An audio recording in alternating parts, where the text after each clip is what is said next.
Global star Ram Charan ప్రధాన పాత్రలో నటించిన latest movie game changer Sankranti special గా శుక్రవారం ప్రేక్షకుల ముందుకు వచ్చిన ఈ మూవీ ఊహించిన ఘన విజయాన్ని అందుకుంది. ఎవరు ఊహలు కూడా అందని విధంగా రామ్ చరణ్ సినిమా కలెక్షన్స్ రాబట్టింది. ఈ మేరకు దిల్ రాజు నిర్మాణ సంస్థ అధికారికంగా ఒక పోస్టర్ ను గేమ్ చేంజర్ లెక్కల వివరాలను ప్రకటించింది. గేమ్ చేంజర్ తొలి రోజే 156 కోట్ల global world wide day 1 collection అంటూ పోస్టర్ రిలీజ్ చేయగా ప్రస్తుతం మెగా అభిమానులు సంబరాల్లో తేలిపోతున్నారు. ఇదిలా ఉండగా గేమ్ చేంజర్ లో ఐఏఎస్ ఆఫీసర్ పాత్ర రియల్ గా కూడా ఉందా అంటే అవునని చెప్పాలి. ఆ సెన్సేషన్ ఆఫీసర్ పాత్రలోనే చరణ్ కనిపించారా? 90s లో కేంద్ర ఎన్నికల అధికారిగా రాజ్యాంగం ఇచ్చిన హక్కులతో రాజకీయ నాయకులను గడగడలాడించిన తమిళనాడు క్యాడర్ కి చెందిన టిఎన్ శేషన్ ని ఇన్స్పిరేషన్ గా తీసుకున్నారా? ఇదే విషయాన్ని పలు ఇంటర్వ్యూలో సినీ దర్శక నిర్మాతలు రామ్ చరణ్ కూడా చెప్పడం జరిగింది. గేమ్ చేంజర్ లో రామ్ చరణ్ 3 పాత్రలు అతరగొట్టారు. ఒకటి కాలేజీలో లుక్, రెండవది ఐఏఎస్ అధికారిగా, 3 తండ్రి పాత్రలు అప్పన్నగా నటించారు. ప్రస్తుతం అప్పన్న పాత్రకి మంచి మార్కులు పడుతున్నాయి. అయితే ఈ సినిమాలో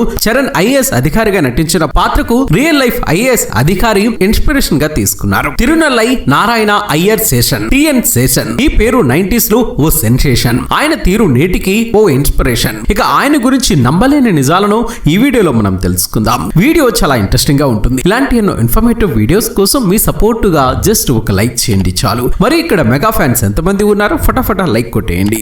హిస్టరీ చదివిన వారికి, ఐఏఎస్ ప్రిపేర్ అయిన వారికి కేంద్ర ఎన్నికల అధికారి అంటే టిఎన్ శేషన్ తప్పక గుర్తుకు వస్తారు. రూల్స్ కు అనుగుణంగానే అనేక సంస్కరణలను తీసుకురావచ్చని నిరూపించిన వారు ఈ రియల్ గేమ్ చేంజర్. 1990 దేశంలో ఎన్నికల తీరు ఒకలా ఉంటే 1990 డిసెంబర్ 12న ఆ పరిస్థితి మారిపోయింది. కారణం ఆ రోజు టిఎన్ శేషన్ భారత ప్రధాన ఎన్నికల కమిషనర్ గా బాధ్యతలు చేపట్టారు. తన పదవీ కాలం ముగిసే వరకు శేషన్ మన రాజ్యాంగానికి ఉన్న బలమేంటో రాజకీయ నాయకులకు రుచి చూపించారు. కేరళలోని పాలక్కాడ్ జిల్లాలో 1932 డిసెంబర్ 15న జన్మించిన శేషన్ మద్రాస్ క్రిస్టియన్ కాలేజీలో చదివి అక్కడే టీచర్ గా చేశారు. గేమ్ చేంజర్ లో రామ్ చరణ్ లాగే పోలీస్ సర్వీస్ కు ఎంపికైనా చేరకుండా 1954లో సివిల్స్ లో కూడా విజయం సాధించి తమిళనాడు కేడర్ ఐఏఎస్ ఆఫీసర్ అయ్యారు. కలెక్టర్ గా ఉంటూనే హార్వర్డ్ లో మాస్టర్స్ కంప్లీట్ చేశారు. తమిళనాడు నుంచి కేంద్ర సర్వీస్ లోకి వచ్చిన శేషన్ అనేక శాఖల్లో కీలక పాత్రలు పోషించారు. 1989లో సివిల్ సర్వెంట్లకు అత్యున్నత పదవిగా భావించి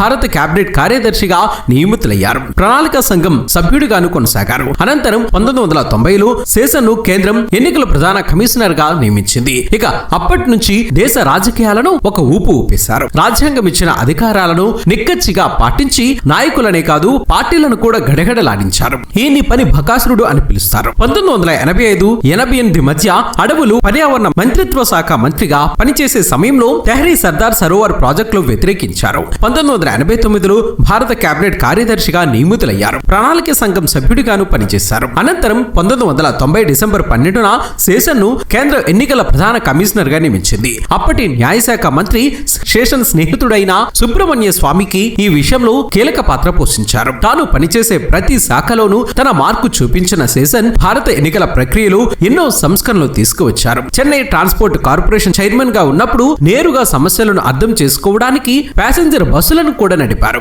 ఐఏఎస్ గా రాజకీయ పరిమితులను ఎదుర్కొన్న ఆయన సిఇసిగా బాధ్యతలు చేపట్టిగానే విశ్వరూపాన్ని ప్రదర్శించారు. ఎన్నికల నిర్వహణలో ఉండే లోపాలకు కత్తెర వేయడంతో పాటు ఎన్నో సంస్కరణలకు శ్రీకారం చుట్టారు. ఎన్నికల నియమావళి ఖచ్చితంగా అమలు చేయడం, ఓటర్ ఐడి కార్డుల జారీ, గోడలపై రాతలు బంద్ చేయడం, అభ్యర్థుల ఖర్చుకు పరిమితులు విధించడం, మతపరమైన స్థలాల్లో ఎన్నికల ప్రచారం నిషేధించడం, ప్రచారానికి ప్రభుత్వ యంత్రాంగాన్ని వాడకంపై నిషేధం, ఇలా ఎన్నో సంస్కరణలు చేశారు. శేషన్ తీసుకువచ్చిన సంస్కరణల కారణంగా 1999 సార్వత్రిక ఎన్నికల్లో తప్పుడు లెక్కలు చూపించిన 1500 మంది అభ్యర్థులపై 3 ఏళ్ల పాటు వేటు పడింది. పివి హయాంలో మంత్రివర్గంలో ఉన్న సీతారాం కేసరి, కల్పనా రాయలు ఓటర్లను ప్రభావితం చేస్తున్నారని, వారిని కేబినెట్ నుంచి తొలగించాలని ఏకంగా ప్రధానికే సిఫార్సు చేశారు. దీనిపై పెద్ద దుమారమే రేపింది. మరో 2 ఎన్నికల కమిషనర్లను నియమించిన శేషన్ ను కంట్రోల్ చేసే ప్రయత్నం చేశారు. కానీ వారి కార్యాలయంలో అడుగు పెట్టకుండా సుప్రీంకోర్టులో సవాల్ చేశారు శేషన్. ఆ పిటిషన్ ను సుప్రీంకోర్టు కొట్టేసింది. ఎవరికి భయపడిన శేషన్ వైఖరి ఎలా ఉంటుందో